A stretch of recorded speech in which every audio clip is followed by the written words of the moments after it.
ফাতিমা তাসনিম ঝুমা ডাকসু নির্বাচনে খুবই আলোচিত একজন প্রার্থী ছিলেন। তিনি ছাত্র শিবিরের নেতৃত্বাধীন প্যানেল থেকে মুক্তিযুদ্ধ এবং গণতান্ত্রিক আন্দোলন বিষয়ক সম্পাদক পদে প্রতিদ্বন্দ্বিতা করেন। যদিও শিবির কিংবা ছাত্রী সংস্থার রাজনীতির সঙ্গে তার কোনো যোগ ছিল না, ইনকিলাব মঞ্চের বিভিন্ন কার্যক্রমে আমরা তাকে সক্রিয় থাকতে দেখি। ঝুমা ছাত্রী সংস্থার অন্যান্য নেতৃত্বের মতো বোরকা কিংবা হিজাবও পরতেন না, এবং আমরা যেটা দেখি যে নির্বাচনী প্রচারণার সময়ও তাকে নিয়ে নানামুখী আলোচনা হয়েছে এবং একটি অংশ তাকে নানাভাবে আক্রমণ করেছে। যদিও ঝুমা আসলে তার অবস্থানে অনড় ছিলেন এবং খুবই শক্তভাবে তিনি নির্বাচনী প্রচারণা চালান এবং নির্বাচনেও বিপুল জয় লাভ করেছিলেন তিনি।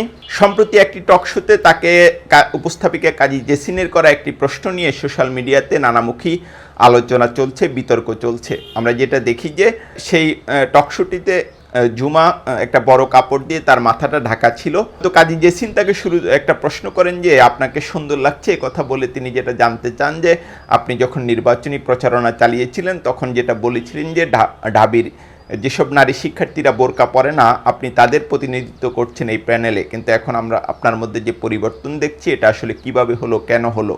আমরা যেটা দেখি যে ঝুমা তার একটা ব্যাখ্যা দেন। তিনি যেটা বলেন যে তিনি কক্সবাজার থেকে ঢাকা বিশ্ববিদ্যালয়ে এসেছিলেন এবং ঢাকা বিশ্ববিদ্যালয়ের প্রথম ক্লাসেই আসলে হিজাব পরার কারণে তাকে এক ধরনের অপমানের মুখোমুখি হতে হয় এবং তিনি তখন আসলে হিজাব পরতেন এবং এই পারিপার্শ্বিক পরিস্থিতিতে তিনি হিজাবটা ছেড়ে দেন।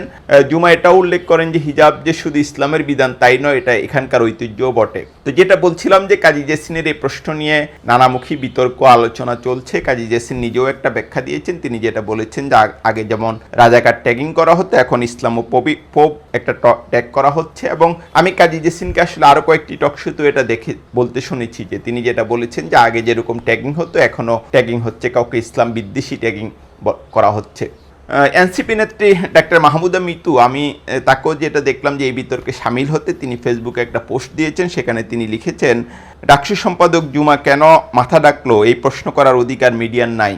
মুসলমান হলে ফর্দা ফরজ, এটা কোনো বিতর্কের বিষয় নয়। তাই একজন নারী মাথা ডাকলে সেটা সম্মানের চোখে এবং স্বাভাবিকভাবে দেখা উচিত। তিনি আরেকটা প্রশ্ন তুলেছেন যে কিছুদিন আগে একটা অনুষ্ঠানে, একটা পদক বিতরণ অনুষ্ঠানে একজন নারীকে খুবই একটা অশালীন ড্রেস পরে উপস্থিত হতে দেখা যায়, কিন্তু মিডিয়া তো তাকে এই প্রশ্ন করেনি যে আপনি কেন এই পোশাকে এখানে এলেন। তো ডাক্তার মিতুর একটা ব্যাখ্যা আছে, আমরা যেটা দেখছি কাজী জেসিনের একটা ব্যাখ্যা আছে এবং সোশ্যাল মিডিয়াতে বহু মানুষ এটা নিয়ে ব্যাখ্যা দিচ্ছেন। এমনিতে ছাত্র শিবির যখন ডাকসু নির্বাচনে প্রতিদ্বন্দ্বিতা করে এবং নির্বাচনে জয়লাভ করে তখন সবসময় একটা প্রশ্ন ছিল যে ছাত্র শিবিরের বিজয়ের পর ঢাকা বিশ্ববিদ্যালয়ে বিশেষ করে নারী শিক্ষার্থীরা স্বাধীনভাবে চলাচল করতে পারবে কিনা, এটা নিয়ে অনেকেই সংশয় প্রকাশ করেছিলেন। কিন্তু আমি যেটা দেখছি যে এখন পর্যন্ত এ ব্যাপারে কোনো রকম অভিযোগ কিংবা কোনো রকম সংকট হওয়ার খবর আমরা পাইনি, বরং সাদিক কায়েম তার অবস্থান খুব স্পষ্ট করেছেন। তিনি যেটা বলেছেন যে হিজাব যে পড়তে চায় সে হিজাব পরবে, যে হিজাব পড়তে চায় না সে হিজাব পরবে না,